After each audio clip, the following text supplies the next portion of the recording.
319 people from 63 different countries officially raised their right hands Tuesday, took the oath, and became U.S. citizens. The Coronado Theater hosted its annual naturalization ceremony.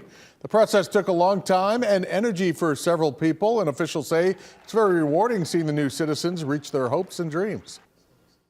It's a welcoming country. It has the most freedoms of any country in the world. Do we have problems? Sure. Every place has problems. But this is a place where you can do something to solve those problems. And you can do it with your own free will, with your own decisions,